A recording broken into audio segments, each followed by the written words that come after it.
Bonsoir chers téléspectateurs, c'est avec un grand plaisir que nous sommes chez vous ce soir à l'émission La Prédication selon Guy-Émile Loufoua Sitikwabo à l'heure des vérités divines chez vous.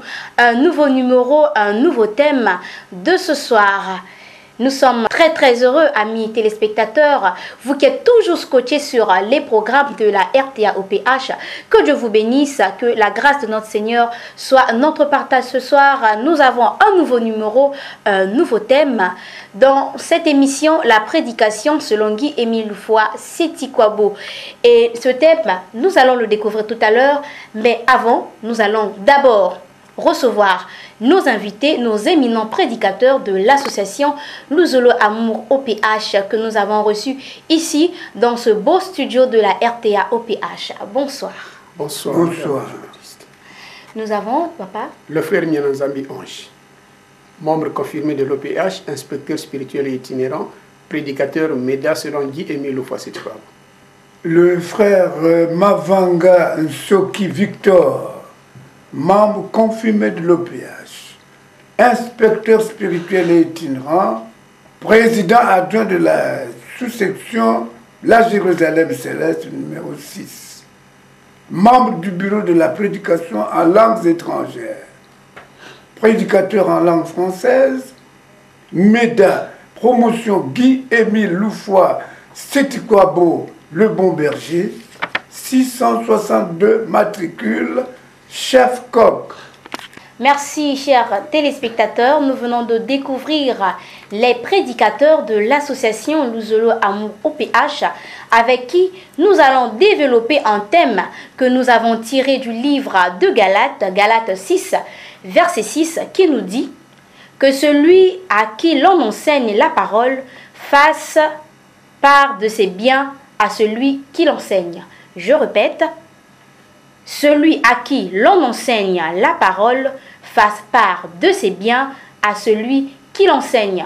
Ce thème, donc, nous l'avons intitulé « Faire part de ses biens à celui qui t'enseigne ». Faire part de tes biens à celui qui t'enseigne est le thème de ce soir. Je rappelle qu'il est tiré du livre de Galates 6, verset 6. Alors, d'entrée de jeu avec nos prédicateurs, tout récemment, j'ai assisté à une assemblée spirituelle de l'association Luzolo Amour OPH au quartier 10 et j'ai fait un constat où les frères et sœurs de l'association Luzolo Amour OPH, ils font leurs prières ou encore ils organisent leur assemblée de prière à l'air libre. C'est un constat que j'ai fait et une fois aussi j'ai été au mont Ararat où vous priez tous les dimanches et j'ai vu aussi que c'était à l'air libre. Est-ce que je peux comprendre pourquoi vous célébrez vos assemblées spirituelles à l'air libre? Merci, madame la journaliste, pour cette question. Eh bien, nous dirons que, à moins d'avoir des temples ou des temples démontables qu'on puisse amener par-ci, par-là, parce que dans notre doctrine, bien que nous avons des sièges tels que vous venez de citer, le mont Ararat, où nous nous retrouvons souvent les dimanches, mais nous sommes appelés à faire de l'apostolat, donc à aller prier dans les quartiers, à aller prier dans d'autres endroits. Nous descendons par exemple dans les villages, à l'intérieur, dans les régions. Donc nous n'allons pas exiger à tout moment que nous descendions quelque part qu'il y ait un temple construit de la main des hommes. Donc nous faisons de la prière, nous faisons de l'apostolat en public de telle sorte que celui qui veut puisse venir nous assister. Et en dehors de cela, nous avons aussi une écriture. Nous avons une révélation dans l'Apocalypse, l'apôtre Jean qui avait vu le nouveau ciel, la nouvelle terre descendre du ciel. Donc la nouvelle Jérusalem qui est descendue du ciel. Et dans cette nouvelle ville de Jérusalem qui était descendue du ciel, l'apôtre Jean dit qu'il n'avait pas vu de temple construit de la main de Dieu. Alors que Dieu est descendu sur terre, mais il n'y avait pas de temple. Nous pouvons lire cela dans Apocalypse 21 au verset 22. Disons, au nom de Papa Guy-Émile Loufoua Sitikwabo, « Je ne vis point de temple dans la ville, car le Seigneur Dieu Tout-Puissant est son temple, ainsi que l'agneau. » Amen. Amen. Amen. Que le Seigneur soit avec nous. Donc là, c'est l'apôtre Jean qui a vu descendre des cieux la nouvelle Jérusalem céleste. Mais dans cette ville, il n'y avait pas de temple. Donc, cette révélation, effectivement, s'était accomplie depuis le 20 mai 1992. Dieu, avec tout son gouvernement céleste, est descendu et ils sont placés là-bas au mont Karikari, qui est la nouvelle Jérusalem céleste. Et là-bas, au mont Karikari, il n'y a pas de temple construit par les hommes. Dieu est là à l'air libre et nous qui l'adorons, nous qui le prions, nous prions aussi à l'air libre. Voilà la réponse que nous pouvons donner à votre question. Alors, vous voulez insinuer par là que c'est du livre d'Apocalypse que vous avez tiré cette philosophie? Je crois oui, c'est du livre de l'Apocalypse. Ça tient bien, ça concorde bien.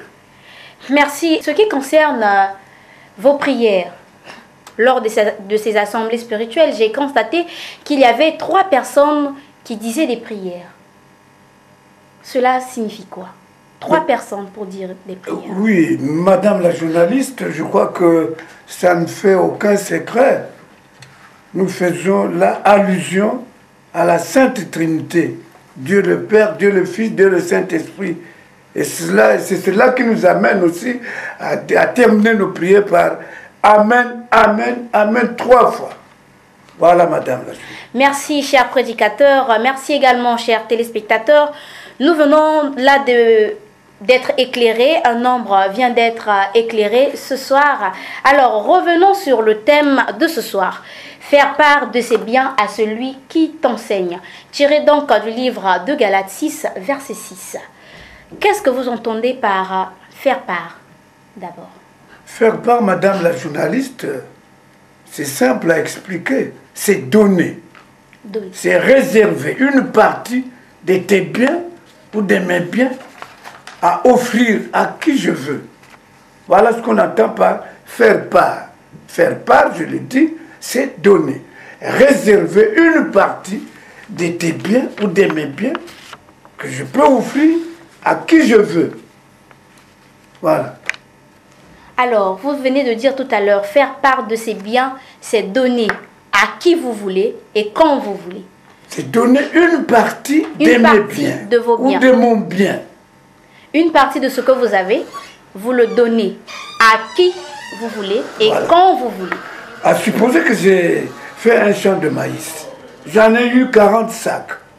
Sur les 40 sacs, je décide d'en donner 1 ou 3 à M. X ou à M. Y.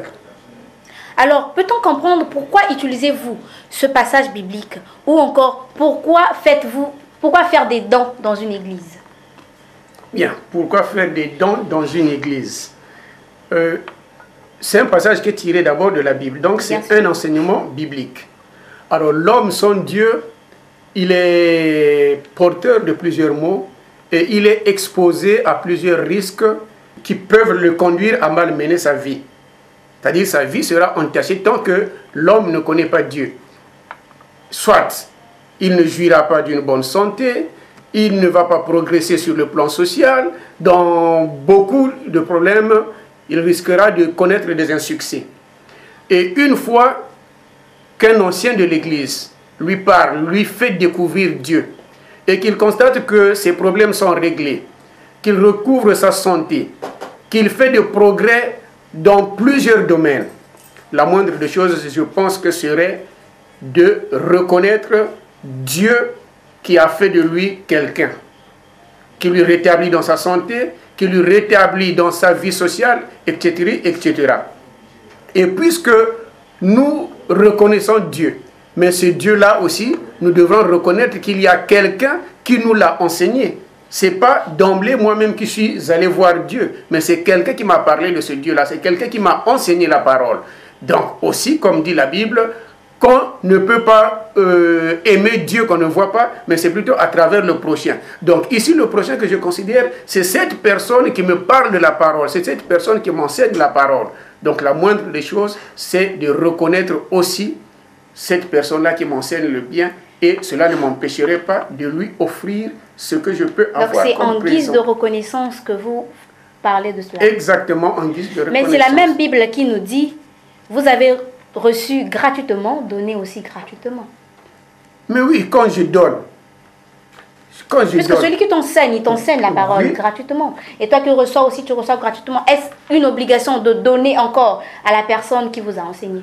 Non, c'est moi qui donne, c'est moi qui décide de donner. Ce n'est pas celui qui m'enseigne qui me demande de lui donner. Donc, il ne me vend pas ses services, mais c'est moi. Ce n'est pas une obligation. Ce n'est pas une obligation et lui, il ne l'exige pas. Donc, il ne vend pas ses prières, il ne vend pas sa prédication, mais c'est moi qui me dis que je dois être reconnaissant envers lui.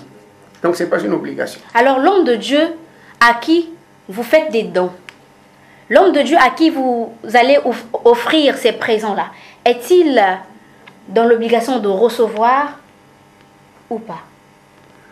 Dans l'obligation de recevoir ou pas, recevoir. Bien, je prends le cas, dans ce cas de l'apôtre Paul. L'apôtre Paul, dans 1 Corinthiens 9, au verset 14, il dit ceci.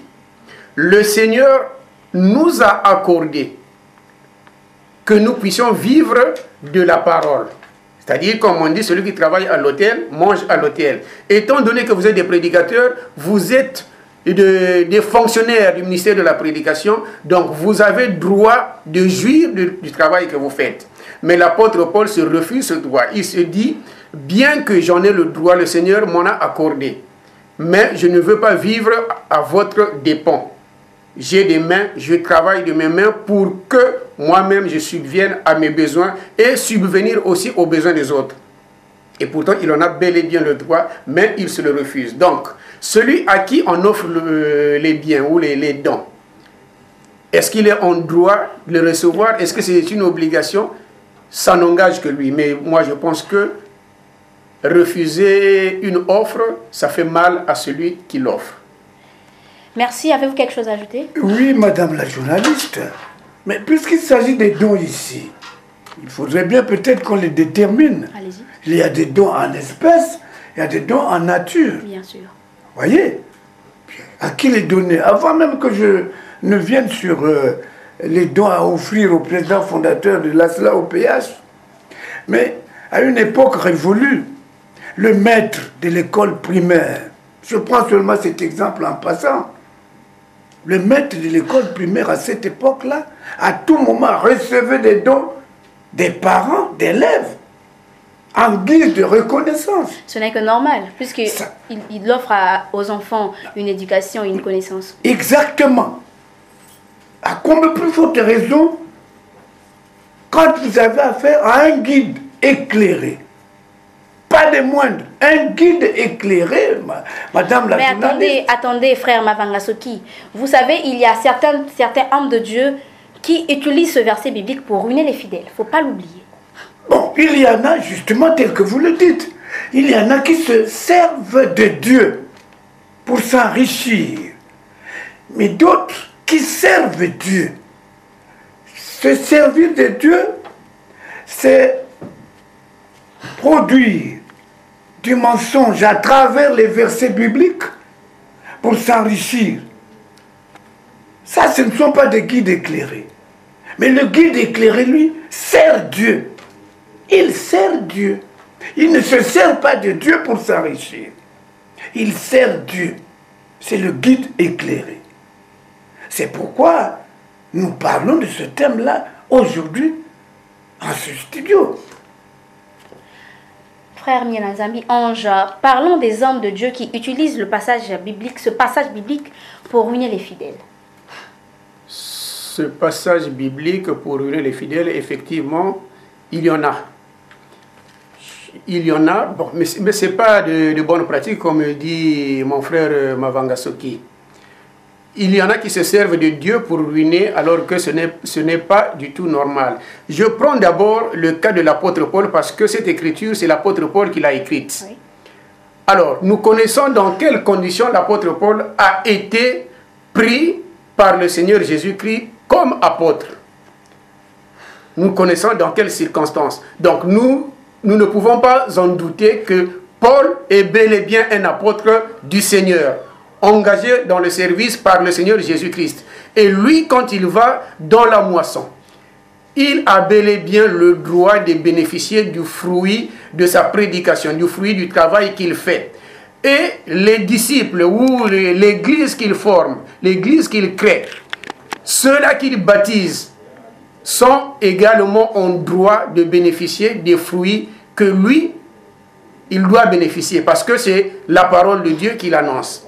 Mais cependant, il y a de ceux qui se proposent, qui se prétendent être des enseignants de la parole de Dieu, alors qu'ils ne le sont pas. Personne ne les a envoyés pour aller prêcher la parole de Dieu.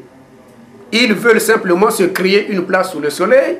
Ils créent des églises pour annoncer la parole de Dieu, mais leur fond n'est pas celui de prêcher la parole de Dieu pour que les hommes changent, pour que les hommes deviennent des croyants, mais leur fond est de se faire des sous sous le dos de Dieu. Donc, ces telles pratiques ne sont pas bonnes. Donc, ils sont venus pour ruiner les fidèles et ça, c'est condamnable. Mais n'oubliez pas qu'ils utilisent juste la Bible, c'est la même Bible. Ils utilisent juste la Bible parce que voilà pourquoi chez nous, le grand maître de l'OPH dit que la Bible est une forêt vierge qui nécessite un guide. Donc, quand vous ne savez pas discerner le bien et le mal, vous allez tous accepter ce que soi-disant le proposé que conducteur spirituel va vous dire, alors qu'il vous manque de discernement et vous pourriez savoir que ce qu'il nous enseigne est bien ou mal.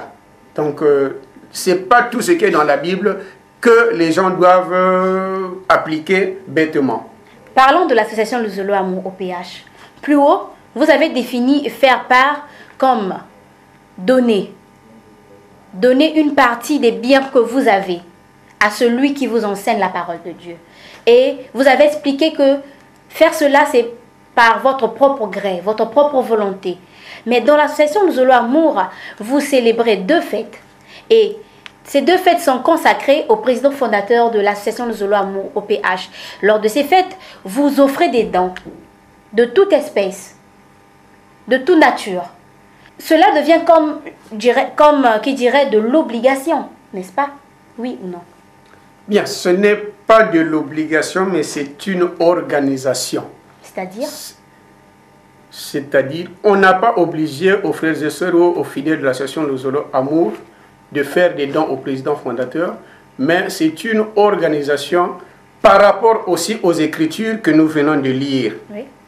Et là, je vais vous parler aussi d'un enseignement du président fondateur, donc du grand maître de l'OPH, Guy-Émile Houphouët-Boigny. Qui dit quoi? Qu'il tire d'une bonne pratique de nos frères kimbanguistes du Zaïre, actuel RDC. Alors, nos frères kimbanguistes avaient construit une maison d'habitation pour loger le fils du fondateur de l'église. Donc, le fils et bien sûr sa famille. Et papa Guy-Émile Houphouët-Boigny, en écoutant cette information, il dit, tiens, mais là-bas, chez les kimbanguistes, ils ont des pasteurs qui ont beaucoup étudié, ils ont des cadres là-bas, mais une telle information, personne n'a boudé, mais plutôt, ils approuvent. Mais chez nous, par exemple, l'association Luzolo Amour, si cela arrivait, c'est sûr que les gens vont bouder. Mais après, il nous donne un enseignement pour dire que si vous faites du bien à celui que Dieu a placé devant vous, lui, Dieu, il vous rendra au centuple des richesses énormes.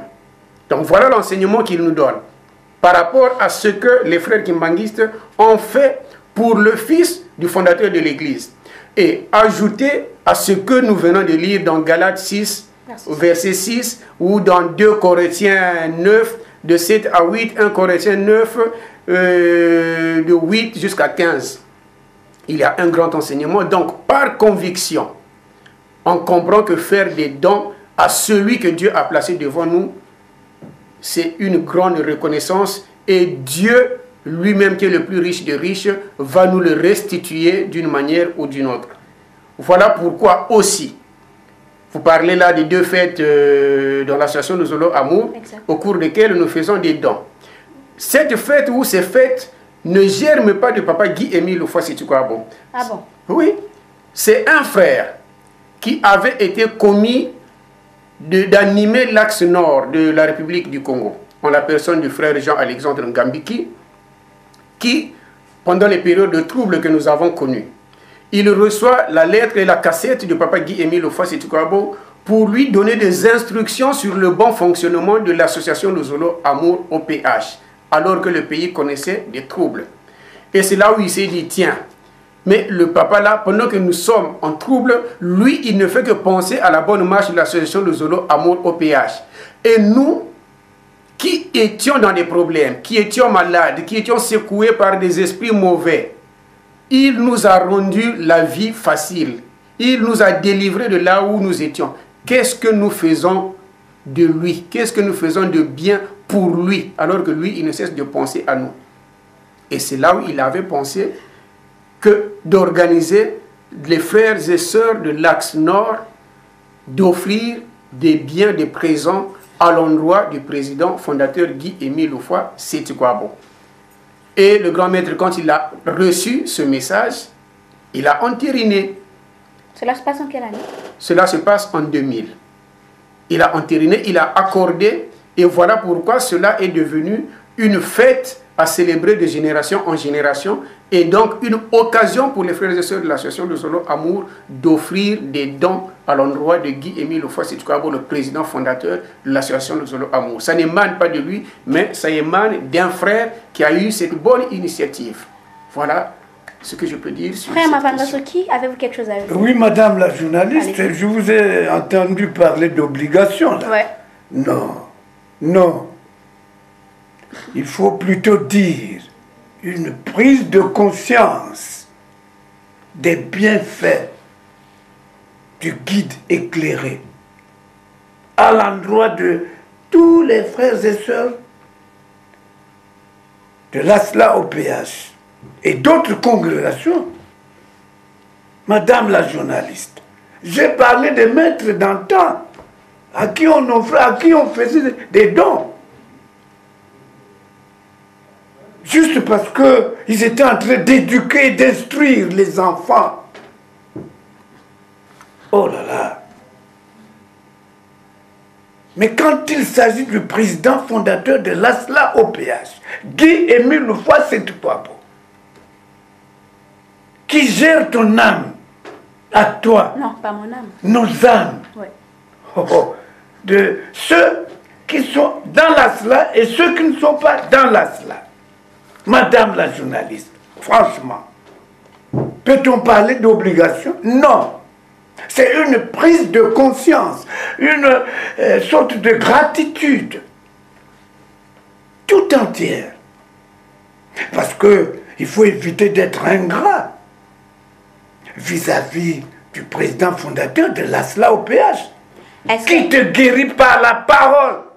C'est fait. Est-ce que lorsqu'on vous fait du bien, est-il obligatoire de rembourser le bien? Non. Voilà. Mais puisqu'on ne parle pas d'obligation, vous comprenez? C'est à ton âme et conscience. Lorsque tu es en face de quelqu'un qui t'a fait un présent, par exemple, je crois que, ne dit-on pas qu'un bienfait n'est jamais perdu? Si. Quand bien même X ne t'a pas demandé de l'argent pour le service rendu, mais de toi-même, de ton propre gré, je pense bien que tu n'hésiteras pas de mettre la main dans ta poche pour lui offrir un don ou des dons, consciemment. Voilà, sans obligation. Nous sommes là, chers téléspectateurs. Il est 20h passé de plus de quelques minutes. Nous allons repartir de l'autre côté de la régie et nous allons revenir juste après.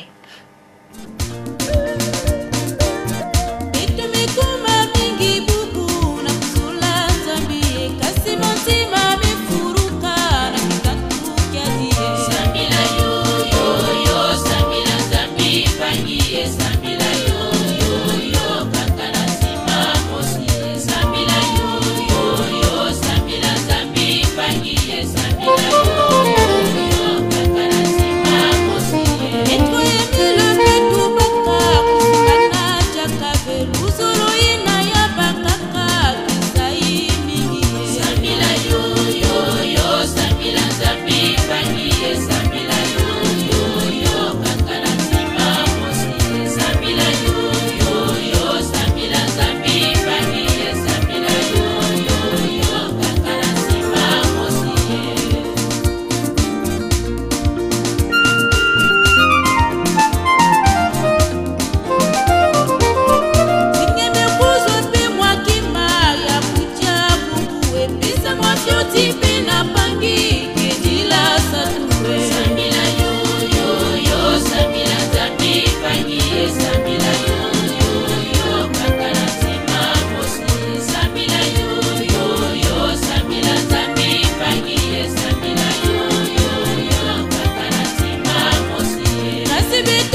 chers téléspectateurs, dans ce beau studio de la RTA OPH, l'émission La Prédication selon Guy-Émile Loufoua. C'est Ikwabo, notre émission, votre émission, chez vous ce soir avec un nouveau thème, un nouveau numéro, tiré donc du livre de Galates 6, verset 6.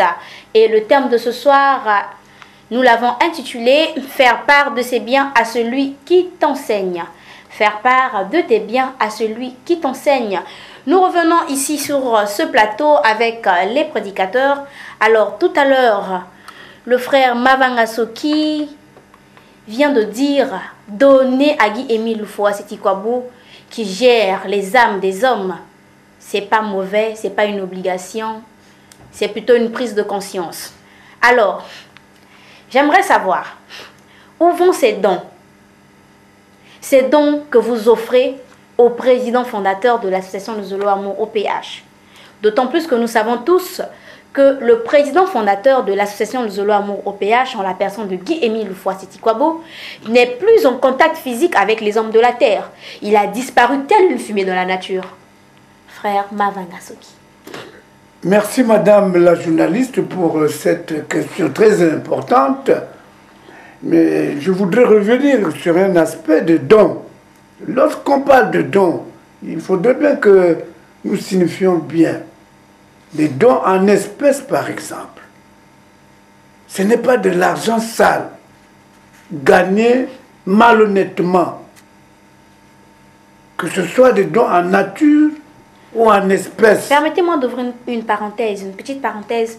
Qu'est-ce que vous définissez par argent sale? L'argent sale, c'est de l'argent gagné malhonnêtement. C'est de l'argent gagné à travers des pratiques fétichistes, des maisons mystiques, etc., etc. C'est de l'argent volé.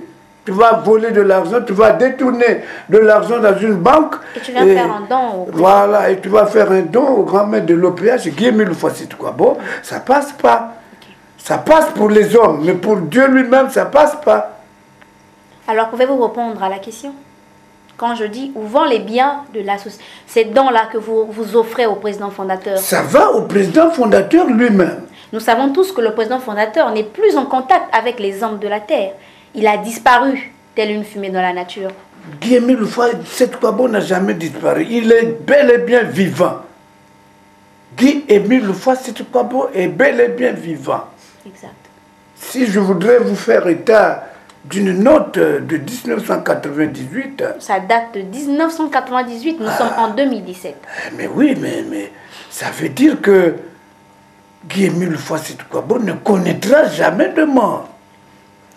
Avez-vous quelque chose à dire? Il est éternellement vivant. Bien sûr. Allez-y. Oui, madame la journaliste, vous parlez de Guy-Émile Loufoua Setikwabo, le président fondateur. Bien sûr. Mais je voudrais rappeler ou encore éclairer que le président fondateur de l'association Luzolo Amour, Guy-Émile Loufoua Setikwabo, est en même temps grand maître de l'OPH et aussi en même temps Dieu parmi les hommes. Je pense qu'on a déjà parlé de ces thèmes dans les émissions précédentes. Où, nous n'avons pas encore développé le thème sur Guy-Émile Loufoua Setikwabo, Dieu, parce que c'est un thème qui fait couler beaucoup d'encre, beaucoup de salive. Donc nous ne pouvons pas soulever ce débat aujourd'hui. Nous le verrons dans les prochaines émissions. Justement, c'est un aspect. Dès lors qu'il s'était révélé, il ne pouvait plus être en contact physique avec les humains de la Terre. Et ne plus être en contact physique avec les humains de la Terre ne signifie pas non plus qu'il n'existe plus. Guy-Émile Loufoua Setikwabo existe bel et bien en chair, en os et en esprit. Donc les dons qui lui sont adressés lui parviennent. Et il connaît qu'est-ce qu'il fait de ces dons. Où il y a aussi une organisation de toutes les façons, même quand il se faisait voir physiquement. Ce n'est pas lui qui recevait tout dans ses mains, mais il a une organisation. Il a une organisation, par exemple, quand il récolte les dons en espèces. Quand ça lui parvient, lui, en tant que président fondateur d'une grande association de bienfaisance, il fait la redistribution aux nécessiteux.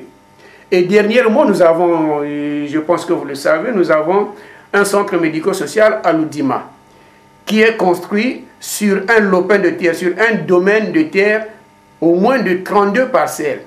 Et il nous dit que j'ai acheté ce domaine avec des sous ou des dons que vous me faites lors des journées des présidents fondateurs. Vous voyez? Et même les dons en nature, quand il les reçoit, il fait la redistribution aux nécessiteux parce qu'à tout moment, il reçoit des demandes d'aide des nécessiteux. Comme faire l'action sociale. Action sociale, bien sûr. Parce que l'association Luzolo Amour est une association de bienfaisance à caractère spirituel. Donc les dons lui parviennent, bien qu'il ne se fait pas voir physiquement, mais il est bel et bien vivant. Ce sont les hommes de la terre qui enchantent, qui font de cela, de sa retraite spirituelle, des publicités. Mais il y a un auteur dont j'oublie le nom qui dit que Dieu ne cesse pas d'exister, même quand les hommes cessent de croire en lui. Merci pour cette bonne pensée. Merci Ange Mienazambi. Alors, est-ce qu'il y a-t-il un comportement assez particulier pour celui qui veut offrir son don à Guy-Émile Loufoua-Seti-Kwabo ou encore à son père spirituel? Y a-t-il un comportement approprié, un comportement particulier? Ou encore, comme vient de dire Papa Mavangasuki, qui a dit que l'argent sale, ce n'est pas de l'argent qu'on peut offrir à un serviteur de Dieu ou encore au président fondateur. Alors, comment doit se comporter un spirituel qui veut offrir son don à son président ou encore à son père spirituel? Mais Madame la journaliste, c'est la Bible qui va te répondre. Oui, prenez un passage biblique pour me convaincre. Permettez que nous allions dans les Écritures. Allez-y. Dans 2 Corinthiens 9, du verset 7 au verset 8. Arrêtons-nous seulement au verset 7. Lisons ce passage au nom de Guy-Émile Loufoua-Seti-Kwabo. Puisque vous parlez de comportement, oui. Quel comportement doit afficher celui ou celle qui offre un don au président fondateur de l'ASLA OPH? Ou encore à son père spirituel. Ou à son père spirituel. Lisons ce verset. Je répète bien que nous sommes là dans 2 Corinthiens 9, du verset 7 au verset 8. Nous allons nous arrêter seulement au verset 7. Allez-y. Que chacun donne comme il l'a résolu en son cœur. Tu vois, je montre même le doigt là pour que tu comprennes très bien, madame la journaliste.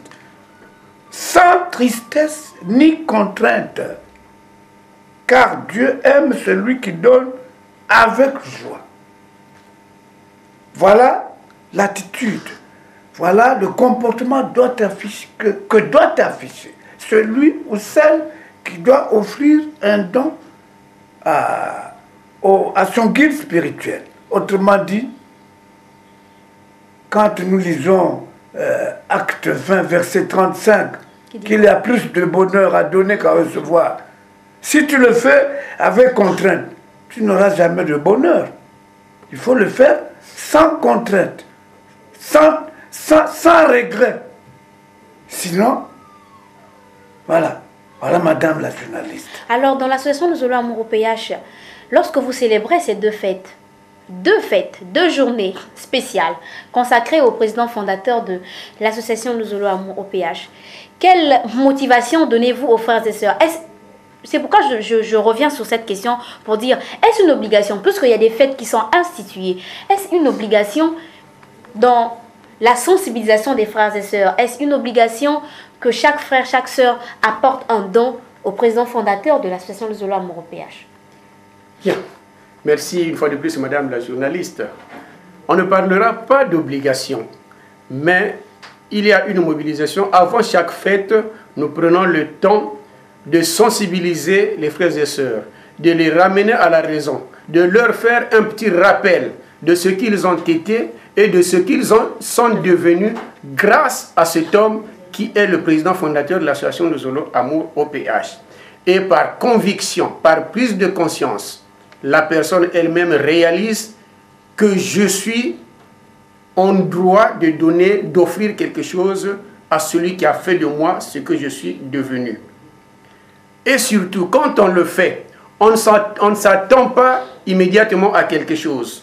Mais on sait dans sa pensée que Dieu me le récompensera tôt ou tard et d'une façon ou d'une autre. C'est à cela que je vais vous ramener dans les Écritures. Oui, allez-y, je vous en prie.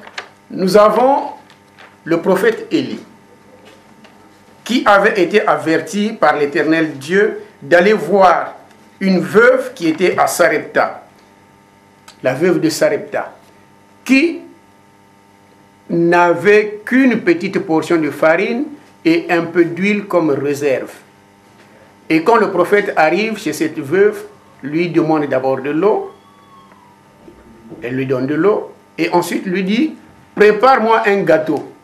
Et la veuve lui répond, je n'ai qu'une petite portion de gâteau et un peu d'huile que je vais préparer pour moi et mon fils, après quoi nous mourrons parce que nous n'avons plus rien à manger, il ne pleut pas. Le prophète lui a dit, fais ce que je t'ai demandé de faire. Et la femme est allée préparer le gâteau avec le peu de farine. Elle a apporté chez le prophète, donc l'homme de Dieu. Et l'homme de Dieu lui a dit, la farine ne manquera pas dans ta maison et l'huile non plus ne manquera pas dans ta maison. Et dès que le prophète a mangé, la farine et l'huile ne diminuaient pas dans la maison de cette femme jusqu'aux prochaines pluies. Pourquoi? Parce qu'elle a fait du bien à un homme de Dieu, à un prophète de Dieu que Dieu a envoyé vers elle pour lui donner à manger. Et je pense que nous aussi, ayant connaissance de telles histoires dans la Bible, quand nous le faisons, les frères et sœurs réalisent que ce n'est pas par contrainte, mais par rapport à ce que cette femme-là avait vécu, parce qu'elle avait reçu chez elle le prophète Élie, et eu égard à d'autres enseignements de la Bible, on a cette conviction que moi aussi, je dois le faire auprès de mon président fondateur. Dieu pensera à moi. Très belle histoire, très bon exemple à suivre. Alors, c'est peut-être la référence pour les gens qui nous suivent, qui pourront lire 1 Samuel 17, de 8 à 15. Alors, que tirent les chrétiens, ou encore à quoi s'attendent les chrétiens lorsqu'ils offrent ces dons à leurs dirigeants? Mais madame la journaliste, s'il vous plaît, je ne veux pas vous arracher le micro. Je veux seulement dire que toutefois qu'on le fait, c'est de façon désintéressée. De façon désintéressée. C'est comme lorsqu'on parle de l'amour sincère. L'amour sincère ne s'attend à rien. Que le fait de donner devienne comme une habitude à toi, sans t'attendre à quoi que ce soit. Autrement dit, si ça vient, c'est bien. Si ça ne vient pas, c'est bien. Madame la journaliste, quand par exemple vous offrez, regardez ce que nous dit Matthieu 25, du verset 31 au verset 46. Hein? Lorsque Jésus dit, j'ai été à l'hôpital, tu es venu me rendre visite, j'ai été. Et de dire, quand est-ce étiez-vous à l'hôpital? Quand est-ce avez-vous faim? Quand est-ce avez-vous soif? Que je sois venu vous donner à boire ou à manger lorsque vous aviez faim. Jésus de répondre, toutefois que vous le faites à quiconque, c'est à moi que vous le faites. Madame la journaliste, il y en a qui ont pris cet aspect-là comme... c'est devenu une vie pour eux. Donner sans intérêt. Donner de façon désintéressée. Mais fort malheureusement, mais madame la journaliste, vous croyez que si vous donnez des dons ou que si vous priez Dieu, vous n'allez plus tomber malade? Non. Mais nous entendons dire ici et là, en langue lingala par exemple, que celui qui prie ne peut pas être pauvre. Non. Voilà les espèces de prédicateurs, les espèces d'hommes d'église. Ce qui se passe pour les hommes d'église. Et le grand maître les avait déjà qualifiés. C'est des faux prédicateurs qui lisent la Bible à l'envers. Madame la journaliste. Frère Mavangosoki, quand vous parlez de donner sans rien attendre en retour, mais il y a un comportement qui est souvent remarquable dans certaines églises où chaque frère ou encore chaque sœur choisit qui aider dans une association ou encore dans une église. il choisit à qui? Parce qu'il sait que si je donne à X, demain lui aussi me donnera. Mais madame la journaliste, nous n'avons pas dit le contraire. Il y en a qui sont justement dans ce circuit-là, qui ne donnent qu'avec intérêt. Vous voyez? Par exemple aux femmes. Si je donne tant à une femme, 2 mois après, demain, ainsi de suite. Mais à un homme, non. Parce que s'il donne de l'argent à un homme, cet homme-là va lui donner quoi en retour? Rien, absolument rien. Je donne là un exemple en passant. Hein, madame la journaliste? Donner avec intérêt? Non. Ici, dimanche, par exemple, pour la fête du président fondateur, si quelqu'un vient, si une soeur, si un frère arrive dimanche à sortir 100 000, 200 000, il va au cercle avec de l'argent comme font les pharisiens, ou comme faisaient les pharisiens, pour s'attendre à quoi que ce soit. Non, il n'a rien compris du geste qu'il va exécuter devant les frères et sœurs, et surtout devant Dieu lui-même. Donc, madame la journaliste, il faut donner de façon sans intérêt. Désintéressé, ça veut dire que tu n'as pas d'intérêt, tu t'attends à rien. Alors si on parlait des jours de Maintenant, si celui à qui tu donnes le don pense à toi, tant mieux pour toi. Autrement dit, s'il ne pense pas à toi, si tu donnes parce que tu veux avoir un mari, alors que tu t'attends à un mari, tu as donné 100 000 à la première journée du président fondateur. 1 an, tu n'as pas de mari. 2 ans, pas de mari. Te voilà claquer la porte de Luzolo, non? Tu vas dire qu'à Luzolo, j'ai perdu mon temps, non? Hein? Parce que tu es allé donner 100 000 avec intérêt dans l'espoir d'avoir un mari. Dans l'espoir de trouver du travail. Non. Fais-le par conviction, fais-le par bonne conscience. Merci pour cet éclaircissement, frère Mavangasoki. Alors, si on parlait des jours de célébration de ces fêtes dans l'association Luzolo Amour OPH, quels sont les jours que vous célébrez ces fêtes? Les jours, nous avons le 27 février, donc la première journée du président fondateur, et la deuxième journée, nous la célébrons en octobre, le 28, le 29 et le 30. Celle-là prend 3 jours. 3 jours. Voilà les dates que nous célébrons, les journées du président fondateur. Celle qui prend 3 jours, c'est pendant les 3 jours que vous offrez des dons ou bien? Pendant les 3 jours, bien sûr. Dans les 3 jours, bon, c'est-à-dire on n'est pas obligé de donner à chaque jour.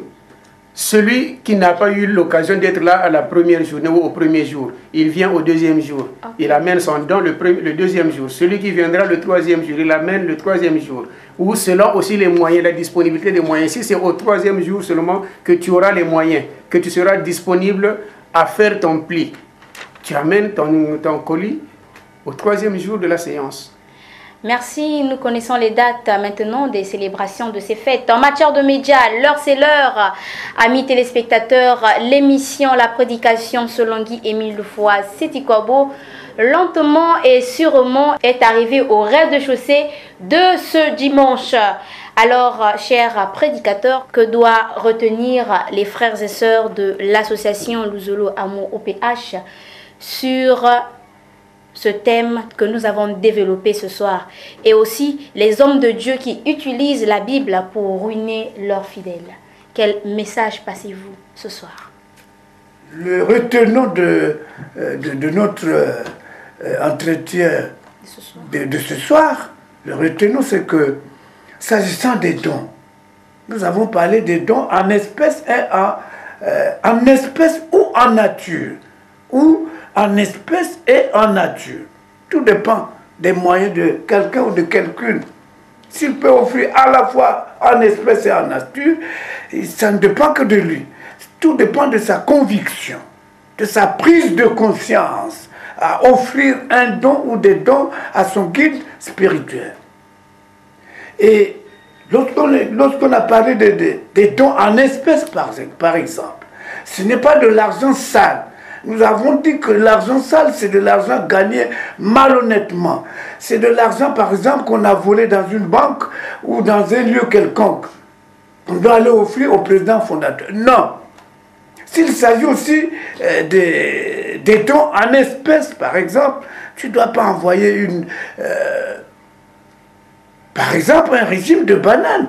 pourri au président fondateur. Non. Nous avons déploré au cours de cette émission le fait qu'il y en a des guides spirituels qui se servent de Dieu, qui, au lieu de servir Dieu, se servent de Dieu pour empocher de l'argent, pour s'enrichir auprès des fidèles. C'est de l'exploitation spirituelle. Ça, vraiment, c'est prohibé. L'exploitation spirituelle qu'ils font, franchement, nous lançons un appel à ce genre de guide spirituel qui exploitent spirituellement les fidèles, leurs fidèles, qui lisent la Bible à l'envers. Non, s'il vous plaît, madame la journaliste, je crois que c'est une bonne occasion pour que, désormais, qu'ils cessent de se comporter ainsi. Nous retenons de Papa Mavangasoki, stop à l'exploitation spirituelle. Bien-aimés dans le Seigneur, j'espère que vous avez reçu le message. Alors, frère Ange Mielanzami. Merci madame la journaliste. Au terme de cette émission, donc, nous allons lire une écriture, notamment dans Proverbe 3, de 9 à 10. Nous lisons au nom de Papa Guy Émile Oufassi-Kwabo. Honore l'Éternel avec tes biens et avec les prémices de tout ton revenu. Alors tes greniers seront remplis d'abondance. Alors, ici, c'est Dieu qui dit d'honorer l'Éternel avec ses biens. Donc, toi qui reconnais que tu as un guide spirituel, tu as un président fondateur, tu as quelqu'un en ta tête qui a fait de toi ce que tu es devenu, sois reconnaissant envers lui, et la parole de Dieu donne une promesse, tes greniers seront toujours remplis d'abondance. Donc quand tu le fais sans intérêt immédiat, mais avec conviction, avec une expression d'amour envers l'autre, sache que ton Dieu qui te voit dans le secret saura te le rendre au moment où tu ne t'y attendras même pas. Et au moment où peut-être tu seras dans les difficultés, c'est ton Dieu qui va t'aider, qui va te donner ce que tu ne pouvais même pas imaginer. Ensuite, la deuxième question, vous avez parlé de ceux qui utilisent les mêmes versets bibliques pour ruiner les fidèles. Effectivement, cela existe. Voilà pourquoi tout au long de cette émission, j'ai pris le cas de l'apôtre Paul, pour qui nous connaissons dans quelles circonstances il a été enraché de là où il était pour devenir apôtre de Dieu. Nous avons parlé aussi de Guy Émile Oufassi-Kwabo, dont les prophéties existent dans la Bible, donc ce n'est pas un parvenu. Si aujourd'hui, il a droit à réceptionner les dons qui lui sont offerts par les fidèles de l'association de Zolo Amour, ce n'est pas un parvenu, ce n'est pas quelqu'un qui a voulu se tailler une place sous le soleil, mais c'est réellement un homme de Dieu venu sur la terre. Malheureusement, il en existe de ceux qui sont venus au nom de Dieu pour venir exploiter les pauvres fidèles. Alors, dans Jérémie 23 au verset 32, Dieu les refuse. Il dit, je ne les ai pas envoyés et ils ne sont d'aucune utilité pour moi. Donc, s'ils le font pour ruiner les fidèles qui sont à leur suite, qu'ils doivent savoir que Dieu désagrée leur façon de faire. Ils ont des mains, ils doivent travailler. C'est plutôt à eux d'aider les fidèles qui souffrent, au lieu d'exiger auprès des fidèles de leur offrir des dons. Ils ont des mains, comme dit l'apôtre Paul. J'ai le droit de bénéficier de ma prédication, mais je ne le fais pas parce que j'ai mes mains, je dois travailler pour venir à bout de mes besoins et aussi à ceux des fidèles de l'Église que je suis en train de créer. Donc, nous disons que ceux qui exploitent les pauvres fidèles s'arrêtent. Et aussi les fidèles, ils doivent avoir le discernement. Est-ce que tel pasteur, tel prédicateur, réellement il a été envoyé par Dieu pour nous dire ces choses et pour récolter auprès de nous ce que nous lui offrons? Ils doivent avoir le discernement pour qu'ils ne s'enlisent pas dans la perdition. Voilà, madame la journaliste, ce que je pouvais dire en dernier ressort. Merci Ange Mienanzambi, merci Mavanga Soki Victor, merci également à vous, chers téléspectateurs. Nous retenons une phrase et 2 passages bibliques ce soir. Stop à l'exploitation spirituelle, Proverbe 3, versets 9 à 10, Jérémie 23, verset 32. J'étais Berthocite à la présentation de cette émission, à la supervision Guy-Émile Loufoua Sétikwabo. Je prends congé de vous et je vous dis au revoir et à très bientôt.